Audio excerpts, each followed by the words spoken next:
छत्तीसगढ़ सामान्य अध्ययन से संबंधित 10 प्रश्नों पर रोज हम डिस्कशन करते हैं, जो कि सीजीपीएससी और सीजी व्यापम के परीक्षाओं के लिए बहुत ज़्यादा इम्पोर्टेंट हो सकता है। सीधे हम लोग क्वेश्चंस पर चलते हैं।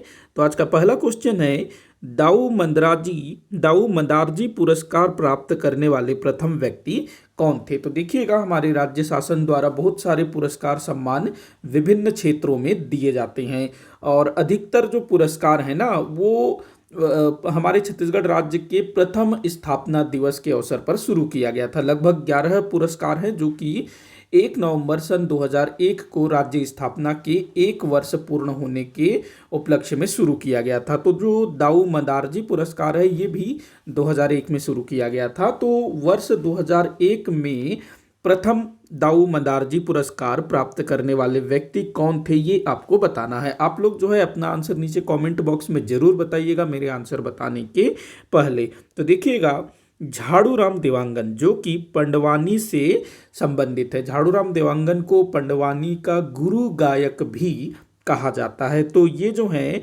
दाऊ मंदारजी पुरस्कार प्राप्त करने वाले प्रथम व्यक्ति थे, मतलब कि पहला दाऊ मंदारजी पुरस्कार झाड़ूराम देवांगन जी को दिया गया। ध्यान रखेंगे। बाकी जो तीजन भाई ये भी पंडवानी से हैं, देवदास बंजारे ये पंथी नृत्य वाले हैं, लक्ष्मण मस्तूरिया छत्तीसगढ़ लोक गायक हैं।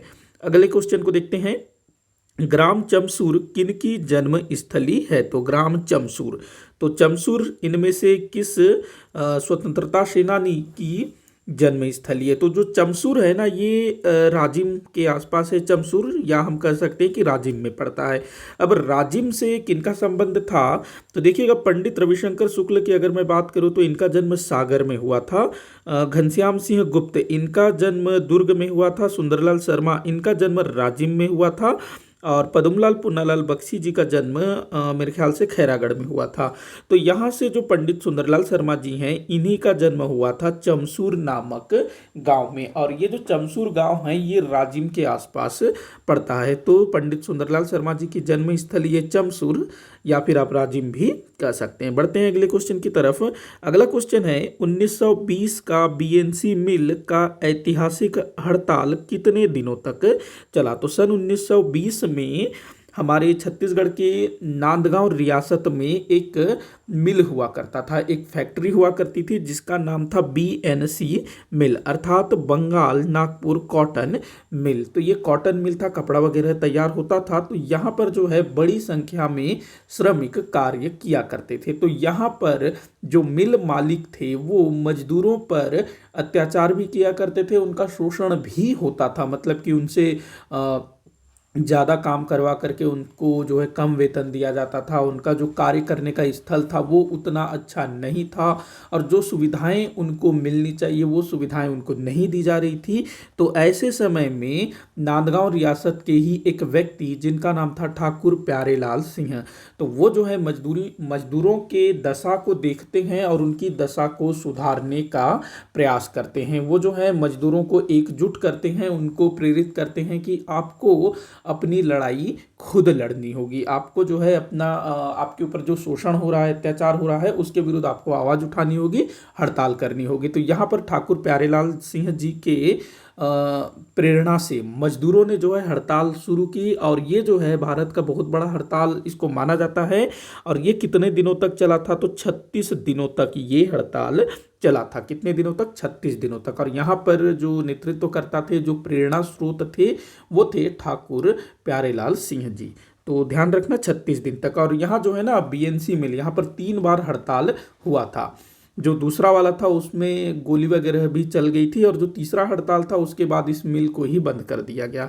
बढ़ते हैं अगले क्वेश्चन की तरफ। तो अगला क्वेश्चन दिया हुआ है, छत्तीसगढ़ विधानसभा का प्रथम उपचुनाव कहाँ हुआ था। तो छत्तीसगढ़ विधानसभा का प्रथम उपचुनाव, देखिएगा अगर हम बात करें अभी जो हमारी जो सरकार चल रही है या फिर अभी जो विधानसभा गठित है, तो यहाँ पर मेरे ख्याल से 3 या 4 बार उपचुनाव हो चुके हैं 2018 के बाद। एक तो चित्रकूट में हुआ, दंतेवाड़ा में हुआ, उसके बाद मरवाही में हुआ पिछले साल।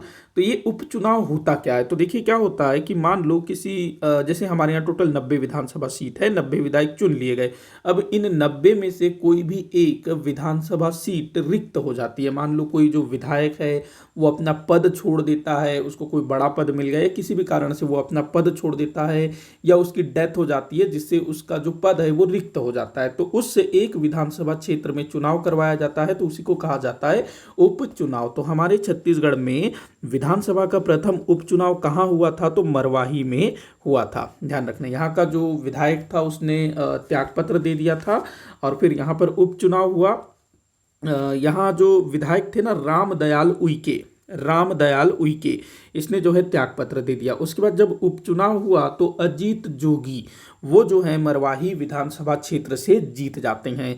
तो अजीत जोगी पहले उपचुनाव जीतने वाले विधायक थे, ये भी आप ध्यान में रखेंगे। तो पहला उपचुनाव मरवाही में हुआ और अभी भी यहाँ काफ़ी उपचुनाव हुए हैं। बढ़ते हैं अगले क्वेश्चन की तरफ। तो अगला क्वेश्चन दिया हुआ है, छत्तीसगढ़ राज्य का सर्वाधिक क्षेत्रफल वाला विधानसभा क्षेत्र कौन सा है? तो हमारे छत्तीसगढ़ में टोटल 90 विधानसभा क्षेत्र है, तो इनमें से कौन सा विधानसभा क्षेत्र सबसे अधिक क्षेत्रफल वाला है, मतलब सबसे बड़ा है?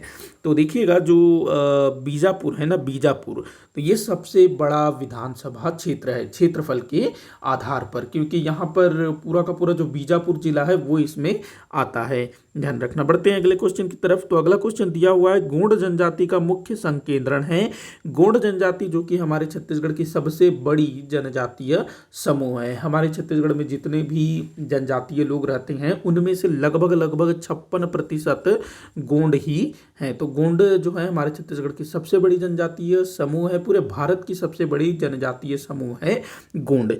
तो हमारे छत्तीसगढ़ में गोंड जो है प्रमुखतः दक्षिणी क्षेत्र में या फिर कहें दक्षिणी छत्तीसगढ़ में संकेंद्रित हैं। वैसे तो संपूर्ण छत्तीसगढ़ में गोंड जाति के लोग आबाद हैं, बसे हुए हैं, लेकिन मुख्य रूप से अगर आप लोग देखोगे तो जो दक्षिण छत्तीसगढ़ है, अर्थात जो बस्तर संभाग है या हम लोग कह सकते हैं दंडकारण्य क्षेत्र है, वहाँ पर जो गोंड जनजाति के लोग हैं उनकी आबादी या उनका संकेंद्रण बहुत ज़्यादा है। तो आंसर हो जाएगा दक्षिण छत्तीसगढ़। अगला क्वेश्चन हम देखते हैं, कौन सी जनजाति विंध्यवासिनी देवी को अपना आराध्य मानती है? विंध्यवासिनी देवी, तो इसको कौन अपना आराध्य मानते हैं भाई? तो बिंझवार जनजाति के लोग। बिंझवार जनजाति से ही शहीद वीर नारायण सिंह जी थे ना, जिन्होंने 1857 की क्रांति में सहयोग किया था। इनको जो है वीर गति प्राप्त हो गई थी। इसके अलावा बिंझवार जनजाति में तीर विवाह का प्रचलन है, तो इसी बिंझवार जनजाति के लोगों द्वारा विंध्यवासिनी देवी को आराध्य माना जाता है। बढ़ते हैं अगले क्वेश्चन की तरफ। तो अगला क्वेश्चन दिया हुआ है, बस्तर क्षेत्र में घूमर किसे कहते हैं? बस्तर क्षेत्र में घूमर किसे कहते हैं? तो देखिएगा, घूमर जो है एक नृत्य होता है, राजस्थान में होता है ना घूमर नृत्य, तो ये वो चीज़ नहीं है। बस्तर क्षेत्र में ना किसी और चीज़ को घूमर कहा जाता है। गोल गोल घूमना दिया है, सैर सपाटा दिया है, जलप्रपात दिया है, तालाब दिया है।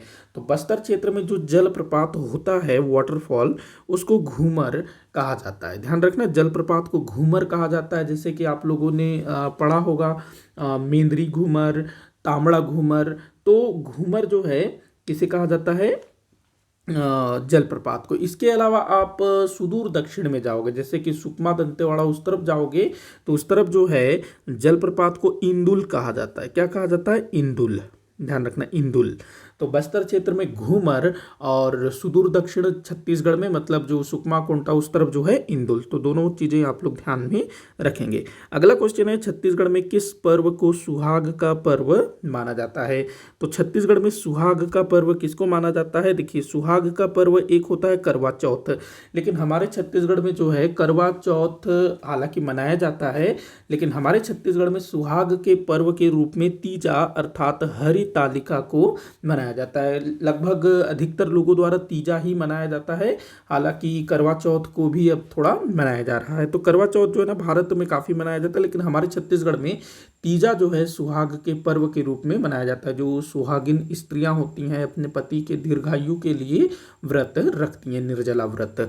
और ये जो तीजा है जिसको हरितालिका भी कहा जाता है, ये कब मनाया जाता है तो भाद्रपद मास के शुक्ल पक्ष तृतीया को, गणेश चतुर्थी के ठीक एक दिन पहले। और इसको और क्या बोल सकते हैं, जो पोला है ना, पोला मनाया जाता है। पोला के तीसरे दिन जो है हरितालिका मनाया जाता है, तीज। बढ़ते हैं अगले क्वेश्चन की तरफ। तो अगला क्वेश्चन जो कि इस वीडियो का आखिरी क्वेश्चन होगा, छत्तीसगढ़ में पंजीकृत होने वाली पहली पत्रिका कौन सी थी। छत्तीसगढ़ में पंजीकृत होने वाली पहली पत्रिका थी भाई प्रजा हितैषी, जो लगभग मेरे ख्याल से 1890 के आसपास में ये पंजीकृत हुई थी, लेकिन प्रकाशित नहीं हो सकी थी। और पहली पत्रिका जो कि पंजीकृत भी हुई, प्रकाशित भी हुई, वो थी छत्तीसगढ़ मित्र सन 1900 में। तो प्रजा हितैषी इस पर काम चल रहा था, ये राजनांदगांव से होना था। हालांकि बाद में फिर ना प्रजा हितैषी का प्रकाशन राजनांदगांव रियासत से हुआ। तो पहली पंजीकृत पत्रिका प्रजा हितैषी थी। इसके जो व्यक्ति थे जिन्होंने इसको काम किया था, भगवान दीप, वो भी नाम आप लोग ध्यान में रखेंगे, भगवान दीप। बढ़ते हैं अगले क्वेश्चन की तरफ। सॉरी, माफ़ी चाहूँगा, 10 क्वेश्चन हो गए। इसी के साथ आज का ये वीडियो यहीं पर समाप्त होता है। आप लोग मुझे कमेंट करके बताइएगा कि आपसे कितने क्वेश्चन सॉल्व हुई है। किसी भी क्वेश्चन में कोई भी डाउट हो तो ज़रूर बताइएगा ताकि मैं उसको सॉल्व कर सकूँ। वीडियो को आखिर तक देखने के लिए बहुत बहुत धन्यवाद।